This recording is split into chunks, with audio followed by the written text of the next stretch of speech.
I'd like to bring up Delegate Kirk Cox, the Majority Leader in the Virginia House, who is also the Vice Chair of this commission. Did a great job, and appreciate his leadership. First of all, it's hard to follow the governor and Ed Hike, and I want to particularly highlight Tom Russ and Scott Linkenfeld, who've been great on this commission. My partner's going to be Rosalind Dance, who I've had a great chance to work with over the years. She represented Petersburg and me, Colonial Heights, so that's going to be a real privilege. I'm telling you, bipartisanship is breaking out all over this Capitol. I got the added bill in courts of justice today. I hate going for the courts of justice. I got Ward Armstrong voting for my bill, and Dave Alba voted against it. I'm trying to figure it out. Governor, I also want to thank you personally for your leadership and for keeping your commitments. One of the things I always loved about you in the General Assembly, you basically sort of laid the vision down for us for this.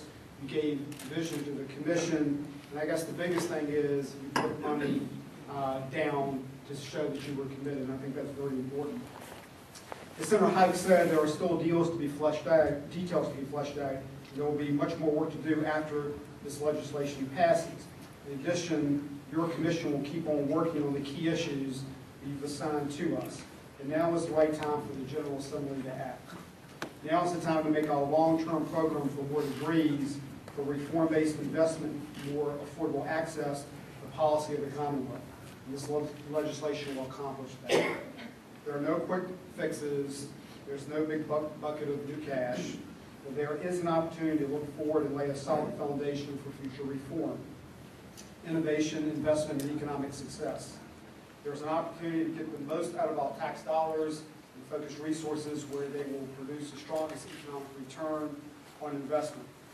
As a school teacher, I've been for 27 years now, I believe education leads that list because it is the key to personal opportunity.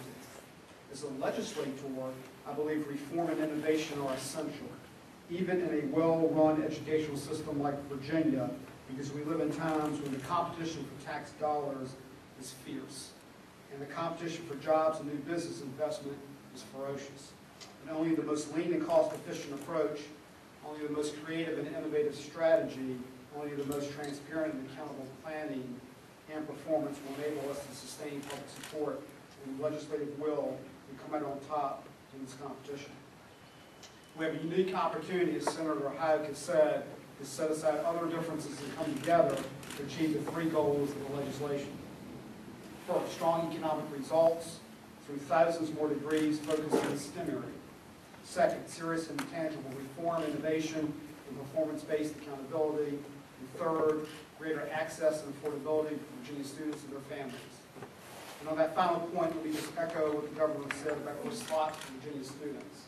This is something that is very important to the House of Delegates.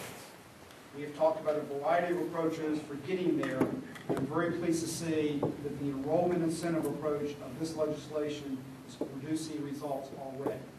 It's the right way to go, and it is an approach that brings people together on both sides of the aisle and lets us really have a positive impact on the issue rather than just talking about it year after year. I guess what excites me the most about this legislation is that it is not just more of the same. The people of Virginia want us to do things differently. They expect us to change and improve with the times. In fact, they demand it. We have to show them we're getting the most out of our tax dollars and focusing on the core functions of government. This legislation not only focuses on core functioning, it focuses on the part of government that one of the highest returns on investment of everything the state does. And that makes common sense to everyone who pays taxes and everyone who hopes to compete and succeed in the working world during these challenging, promising times. Thank you, Kirk.